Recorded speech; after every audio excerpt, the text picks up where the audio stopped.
ಸ್ವಾಮಿ ಬಸವಣ್ಣ ಹೊರಟು ಬಂದರು. ಹರಳಯ್ಯ, ಮಧುವರಸ, ಶೀಲವಂತ, ಕೆಳವರ್ಗದ ದಲಿತ ಸಮುದಾಯದವರನ್ನ ಆನೆ ಕಾಲಿನಲ್ಲಿ ಕಟ್ಟಿ ಎಳಿಸಿದ್ರು ಸ್ವಾಮಿ ಕರ್ನಾಟಕದ ಒಳಗಡೆ. ಬಸವಣ್ಣ ಕರ್ನಾಟಕದಲ್ಲಿ ಇದ್ದವರು ಏನು ನೋವು ಹೇಳಲಿಲ್ಲ, ಕೇಳಲಿಲ್ಲ.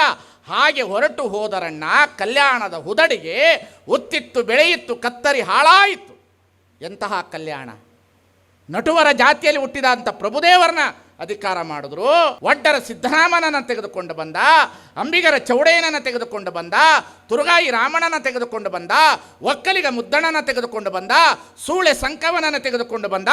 770 ಜನ ಅಮರಗಣಗಳು, ಲಕ್ಷದ ಮೇಲೆ 96,000 ಜನ ಫಾಲೋವರ್ಸ್ಗಳು, 330 ಜನ ವಚನಕಾರರು, 63 ಜನ ಹೆಣ್ಣು ಮಕ್ಕಳು, ನಾನಾ ಧರ್ಮದ, ನಾನಾ ಪಂಥದ, ನಾನಾ ಒಳಪಂಗಡದ ಸಮುದಾಯದವರು ಲಕ್ಷದ ಮೇಲೆ 96,000 ಗೀತಗಳನ್ನು ಹಾಡಿ ಸಮಾಜದಲ್ಲಿ ಹಿಟ್ಟು ಹೋದ ವಚನ ಸಾಹಿತ್ಯವನ್ನು ಸುಟ್ರಲ್ಲ ಸ್ವಾಮಿ.